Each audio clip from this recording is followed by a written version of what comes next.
If you've ever tried to use a for loop to read a file line by line, you'll quickly find that it doesn't work. What happens in that situation is the for loop will read the file word by word. To actually read a file line by line, use while in conjunction with the read command. On the last line of the while loop, use the keyword done, followed by the less than sign, followed by the file you wish to read. This example loops through the etc fstab file line by line, printing the line number followed by the actual line. We use a variable to keep track of the line numbers and increment it as we loop through the file. Here is some sample output from running that script. You'll see the line number followed by the actual contents of the line from the etc fstab.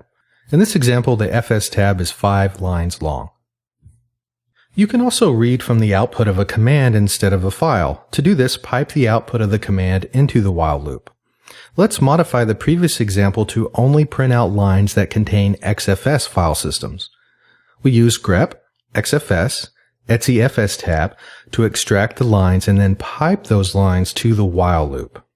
We simply prepend each line with XFS : followed by a space and then following it with the actual line from the fstab. Here's what that would look like using the same fstab file from the previous example. In the previous examples, we've been using the read command to read the entire line into one variable. However, the read command supports splitting the data it reads into multiple variables. Each variable supplied to the read command will store one word or one field of data, with any leftover words or fields assigned to the last variable supplied to the read command.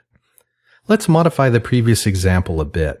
Here we're going to assign the first word of data to the fs variable, the second word to the mp variable, and the rest of the line to the rest variable. If you want to assign each field in the fstab its own variable, you can do that too. Here I was just going to use the first 2 fields, and that's why I chose to use 3 variables. This is the output of the script. You can see that the CentOS root file system gets mounted on /, while the file system labeled boot gets mounted on /boot. If you want to exit a loop before its normal ending, use the break statement. The break statement exits the loop, but it does not exit the script. The script will continue after the loop. Here is one way you could create a simple menu. This example creates an infinite loop using while true. Next, it asks the user for some input and stores that input in the variable choice. A case statement is used to determine what action to take based on the user's input. If 1 was entered, then the df command is executed and the loop repeats, asking the user for input again. If 2 is entered, then the uptime command is executed and the loop repeats. If anything other than 1 or 2 is entered, then the break statement is executed, which ends the while loop. Note that the break statement can be used with other kinds of loops, like for loops, for example. If you want to restart the loop at the next iteration before the loop completes, use the continue statement. Any commands that follow the continue statement in the loop will not be executed. Execution continues back at the top of the loop and the while condition is examined again. In this example, we loop through a list of MySQL databases. The -B option to MySQL disables the ASCII table output that MySQL normally displays. The -N option suppresses the column names in the output. This prevents the header from being displayed. Finally, the -E option causes MySQL to execute the commands that follow it. Ultimately, this MySQL command lists one database per line of output. That output is piped into a while loop. The read command assigns the input to the db variable. First, we check to see if the database has been backed up recently. This is a command that I made up. Perhaps it could be a call to another script. In this contrived example, the db backup recently script returns 0 if the database passed to it has been backed up in the last 24 hours. Otherwise, it returns a 1.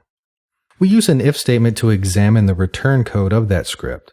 If the database has been backed up recently, we call the continue statement, which starts the loop over again. The next database is checked and the next one, and so on.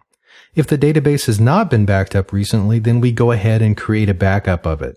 Again, the backup command is something that I made up. It could be another script that actually performs the backup, for example. The main point in this example is to demonstrate the use of the continue statement. Here we avoid unnecessary work by selectively operating on the items in the while loop by using the continue statement.